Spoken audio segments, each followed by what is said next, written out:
donde estarían reposando los riñones, ahí vamos a tener el psoas, ¿ya? Se considera como parte de él. Y a un ladito de él, esta estructura más cuadricular, desde los procesos transversos de L1, T2, L1, L2, L3, L4, L5, y que se proyecta a la última costilla y a la parte posterior de la cresta ilíaca. ¿Qué musculito debería ser? ¿De forma cuadrada? El cuadrado lumbar, ¿cierto? Entonces lo mismo, sirviendo para el apoyo del riñón, vamos a entrar con este cuadrado lumbar. Y es importante porque ahora sí le vamos a poder poner el nombre específico a esta estructura que vemos acá atrás, la fascia toracolumbar. Que a fin de cuentas es la fusión de las fascias de este cuadrado lumbar con el más superficial que conocimos ya, los erectores de columna.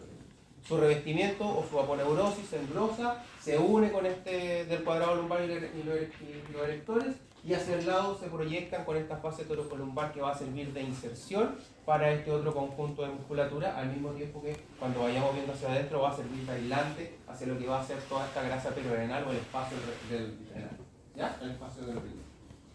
Bien, lo importante aquí es que esta fascia toracolumbar ahora va a servir de inserción para el siguiente conjunto de masas musculares que van a ir revistiendo la pared anterolateral del abdomen. Y el más profundo de todos ellos, o nos vamos, no, estamos de lo más superficial a lo más profundo. El más superficial de todos, aquí, no es el más superficial, ¿no? Pero que podría ser tetra o, no, octopa, 8, bueno, lado y lado, ¿ya? Tetra, dependiendo de, pero que va a estar inmerso. El más superficial de todos, el oblicuo. Vamos a tener, al igual que en la zona intercostal, vamos a tener 3 conjuntos de músculos, o 3 vainas de músculos aplanados, que van a ir desde posterior hasta lateral y hacia anterior. Todos ellos vamos a llegar a la línea medio clavicular y su parte muscular y su parte carnosa se va a transformar en aponeurosis, ¿ya? O este estructura conjuntivo fibroso que va a terminar formando unas láminas que van a revestir el famoso six-pack o octopack, ¿ya? Para todos los que busquen. Bien, y el más externo de todos, el oblicuo. El oblicuo externo, ¿ya? Que tiene las características, como notan, partir desde no tan atrás. Este no alcanza esa fascia toracolumbar, ¿ya? Pero sí parte de varias costillas, desde la quinta hasta la doceava, se ancla a la cresta ilíaca, discurre a lo largo de toda la cresta ilíaca, y su parte más inferior de la aponeurosis se engrosa también y forma esa estructura que une la esquina ilíaca anterior superior con el tubérculo del pubis o ligamento inguinal, ¿ya? Y desde ahí se proyecta hasta la línea media, como notan, sobre la sínfisis púbica, en la cresta púbica y tubérculo del pubis. Aparte de la línea media, aquí se fusiona el oblicuo externo con el oblicuo externo del lado contrario, y asimismo sus fibras también se profundizan o se conectan con los músculos más profundos, que sería posteriormente el oblicuo interno. Esta línea se le conoce como la línea... ¿Quién de acá es cruzado? De la Chile. La lineal. Lo siento, de la lineal. ¿Ya? Hay solo una línea. La lineal. No estoy expresando mi gusto por el fútbol, no me gusta el fútbol. Era como, ¿ya? Por si así se le recuerda, la lineal. ¿Ya? Entonces, esta línea o unión de tanto los paquetes musculares izquierdo y derecho, pero asimismo también de las fibras más superficiales y profundas, la lineal. Desde el proceso sifoide hasta finalmente la sínfisis púbica, de arriba hacia abajo, pero también de superficial a profundo. ¿Bien? Perfecto. Oblicuo externo, cumplido. Fibras en un sentido hacia adelante y hacia abajo, como hacían los pasados intercostales externos. Ahora nos vamos a otro musculito, en el otro lado. Ahí, ¿aparece? Y sáquelo con los cubitos de color. Y ahí. Bien. Y para el otro lado, vamos a tener entonces, todavía no llegamos al six-pack. Por debajo del oblicuo externo, un oblicuo interno, que al contrario del anterior, si notan, antes de colocarle colorcito, todavía no, va en un sentido hacia abajo y hacia atrás. Por lo tanto, es como que fuera continuando las mismas fibras que venían del oblicuo externo. Entonces, esa línea alba fusiona este oblicuo externo con las líneas del otro lado del interno, de tal forma que forman una sola conjunto de fibras musculares o un músculo en sí que trabajan al unísono. ¿Ya? Uno Por ejemplo, el externo que jala desde el costado hacia la línea media y después otro que jala desde la línea media o de la línea alba hacia la cresta ilíaca. Entonces, de esa forma es que cuando estamos rotando el tronco, rotamos con el oblicuo externo de un lado y con el oblicuo interno del mismo lado. ¿Ya? Generan un par muscular o hay una simbiosis muscular para poder expresar ese movimiento. ¿Bien? Bien. En el caso de estos oblicuos internos y externos, ellos se asocian más a lo que tiene que ver con movilidad del tronco. Aparte de las funciones netas o básicas o comodines que tienen que ver con mantener la presión abdominal, la presión interabdominal. Bien. Y si nos vamos entonces por debajo del oblicuo externo, de interno, perdón, ahora sí aparece nuestro transverso del abdomen o el sí. Para los que quieran fomentar esta cultura del sí. ¿Ya? Aparece entonces el recto del abdomen. Musculito largo, a diferencia de los otros, ahí, ¿ya? A diferencia de los otros que este va en sentido vertical, desde el proceso sifoide y de los últimos dos cartílagos costales, el quinto, el sexto y el séptimo, ¿ya? Me refiero a las costillas verdaderas, de las costillas 5 a la séptima. Desde ahí se proyectan entonces todos estos haces musculares o 3 a 4 vientres musculares intermediados por las interconexiones tendinosas, ¿ya? O estas partes tendinosas que discurren entre cada una de las 3 o 4 porciones musculares. Y finalmente abajo hasta la síntesis del pubis, que esta es el pubis y tubérculo. ¿Bien? Ah, se lo olvidaron los orígenes de inserción en el interno.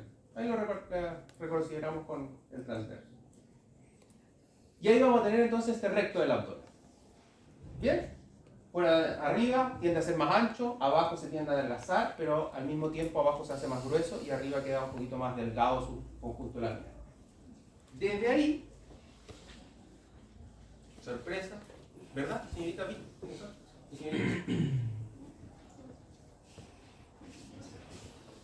Habemos un piramidal, al fin. Ese musculito chiquitito que va a estar... ¿Me lo dijo a mí? Con intenciones. Entonces, esa pequeña porcioncita de músculo que conecta la porción más inferior nuevamente el pubis hasta la línea alba, ¿no? Y que es como un tensor o algo inconstante, pero aparece por lo menos este musculito piramidal. Entre medio. Aprovecha. No. Se parece a Valdivia. Ahí. Ya, por lo visto, como notan, por detrás de lo que serían las fibras que revisten el transverso del abdomen, o sea, lo que va a formar la vaina del recto abdominal. Y nos queda entonces, para que recordemos, el oblicuo interno, el que teníamos ahí. ¿Ya? Entonces, sus orígenes esta vez van a ser más inferiores, ¿ya? La costilla 7, pero las últimas 12 décimas a la 12ª costilla, hasta la cresta ilíaca. Se va a apoyar en el ligamento inguinal y va a llegar a un tendón conjunto con el transverso, el más profundo que nos falta, a las mismas inserciones tubérculo, cresta y síntesis pública, o faz inguinal. Y por supuesto, la lineal en el medio. ¿Bien? Y el último que nos queda, el transverso del abdomen. Colóquele colorcito a eso, por favor. ¿No? O del otro lado. Ah, sí, pero del otro lado.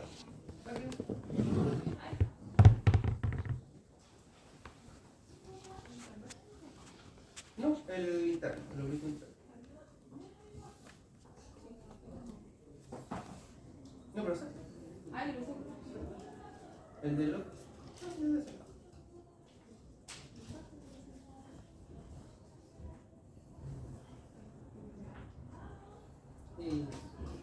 Bien. Ah, pero ¿y el otro lado?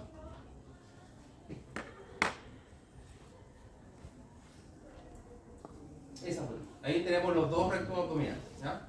O sea, derecho e izquierdo, ¿ya? Y bajo entonces todo eso aparece finalmente aquí el transverso del abdomen, el más profundo de todos. Y que es el que va a estar enfocado o que va a estar mirando hacia el interior de la pared abdominal, ¿ya? A la parte posterior de la pared abdominal. Por lo tanto, lo que tendríamos aquí. ¿Sí? Y por lo tanto, después de esto, ya solamente tendríamos una fascia, lo que se conoce como la fascia endoabdominal, que por estar en contacto con el transverso se le denomina también fascia transversal, y desde esa fase transversal vamos a tener, para variar, una pequeña cantidad de tejido adiposo o grasa extraperitoneal, veremos, y finalmente desde ahí ya alcanzamos el peritoneo o la cavidad peritoneal con toda la visceral. Bien, y ese transverso del abdomen, como notan, el que estaría en la porción más profunda. Sin embargo, ¿qué pasó acá? ¿Qué musculito deberíamos ver aquí? Ese es el transverso. ¿Y qué otro musculito aparece acá? ¿O acá? La última porción del sexo. ¿Ya? Sobre el ombligo o sobre el tercio superior de la distancia entre el ombligo y la síntesis púbica, para arriba, todo lo que habíamos visto adquiere esa composición de: por delante del recto abdominal va el oblicuo externo, por detrás debería ir el transverso.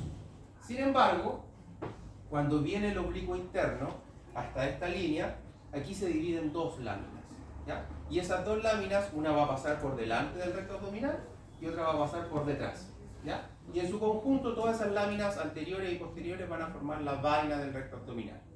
¿Bien? Por lo menos eso hasta aquí.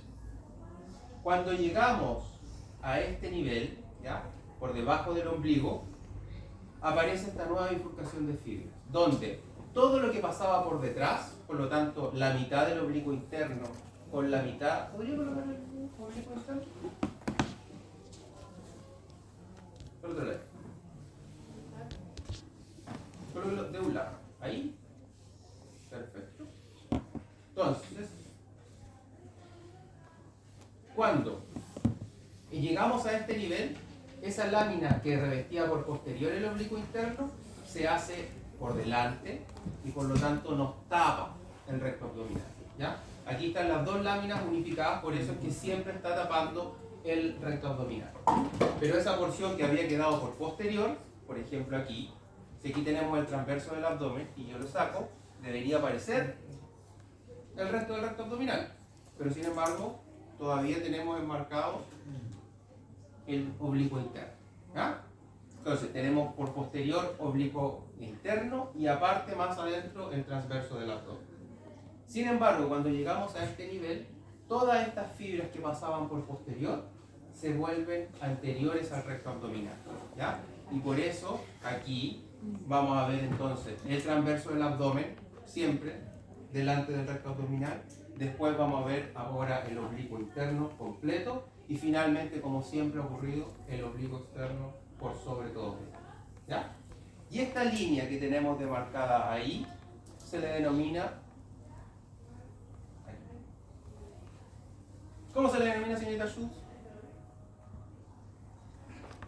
Ya, tenía que hacerlo en algún momento de la clase. La verdad que no me acuerdo. No, por eso hay que cambiar la anatomía, porque todos nos acordemos. Y eso, a pesar de que no tiene mucho sentido, se le llama línea arqueada o arcuada, ¿ya?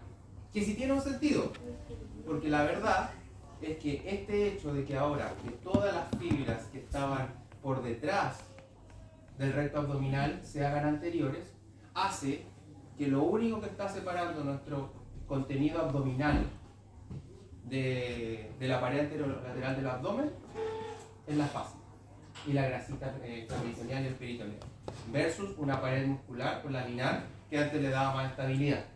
Entonces, por eso esta zona más inferior es donde queda más expuesta a esas famosas hernias inguinales, ¿ya? Solamente porque después todo se va por delante.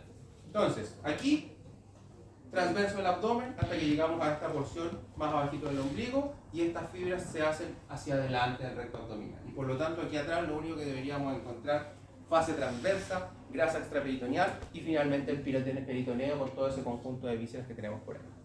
¿Bien? Bien. ¿Qué hora es? Perfecto. Últimos minutitos para que revisen este modelo. ¿Sí? Aquí igual teníamos un minutito. Y revisamos los controles